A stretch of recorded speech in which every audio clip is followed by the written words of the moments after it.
This lecture is about working with dates. Dates can be sometimes a little bit tricky to work with as data because they have all sorts of quirks like starting over after the end of a week or starting over after the end of the month and so forth. So we're going to start really simple. We're going to look at the date function. So this is the date function right here, and if you call it, you actually get the time that is happening right then. So this is the time that the slides were processed. The class of this variable is actually just a character, so the date function just returns a character that gives you the date and time. But in general, it's not always so simple.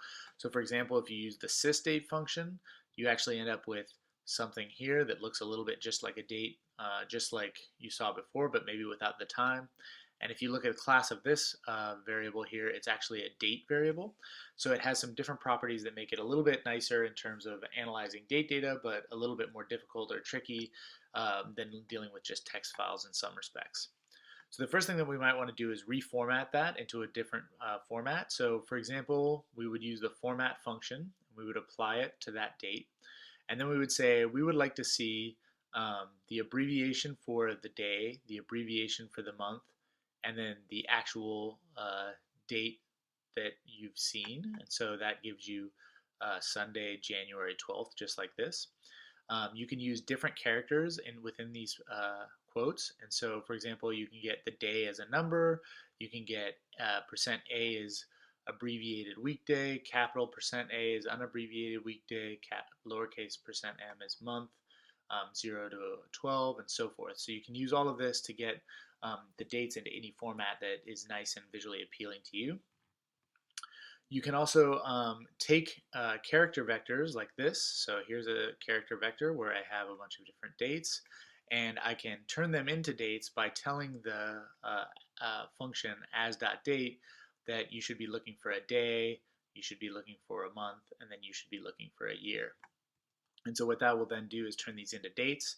The nice thing about these is that then you can sort of manipulate them and figure out how far apart they are, among other things. So for example, if I look at the difference in time between the first day and the second day, there's a time difference of -1 days. So if I subtract off the second day from the first day, I'm 1 day behind.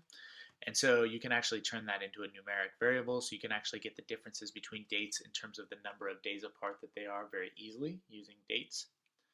You can also convert them to Julian as well as to other different variables. So for example, if you want to know what weekday it is, you can use the weekdays function and it'll tell you that this date happened on a Sunday. You can find the months, so that happens during January.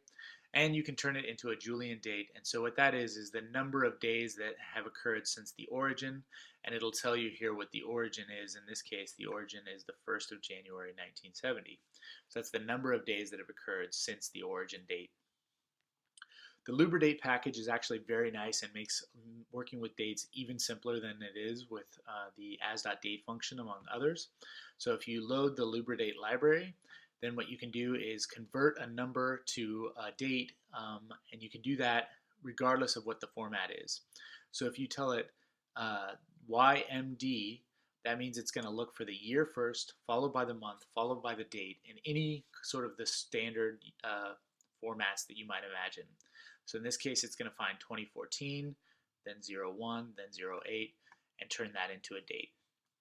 You can also tell it to look for the month first and then the day and the year with the MDY function. So that's month, day, year, and it'll turn it into a date as well. Or you can tell it to look for day, month, year. So that's going to find the day is 3 and the month is 4 and the year is 2013. So it's very nice because you don't actually have to format the dates or the characters before you turn them into dates. You can also do the same thing with time. So you're going to start with year, month, day, and then you're going to have an underscore, and then hours, minutes, seconds. We'll turn this into a time, including hours and minutes and seconds. If this was in a different order, so if it started with seconds, then minutes, then hours, you could make this YMD underscore seconds, minutes, hours, SMH. And so you can also set the time zone. So here's a date or a time that you would like to turn into a date object, and you can do that by setting the time zone to be a specific time zone. And I'm getting this from this tutorial that was on statistics.com about lubridate. And so if you want to learn more about how to set time zones and what time zones are and are, you can look at !system time zone. Some functions have slightly different syntax. So if you're using the base date manipulation functions, you use weekday, but if you are using the LubriDate package, you're going to use wday like this to get the weekday, and this will give you a sort of a number here, which is going to be 3. And then if you want to know the weekday in terms of the actual abbreviation, you're going to have to say label equals true, and then it'll tell you that it's Tuesday, the third day of the week, according to the levels that have been defined for this variable.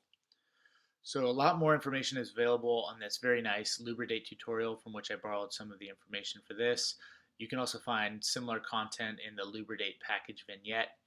And ultimately, you want your dates to be of the class POSIX CT or POSIX LT. And so for more information, type POSIX LT, and that'll give you a little bit more information about how to deal with dates. This will become relevant later when we do some modeling in the prediction class that deal with dates as well.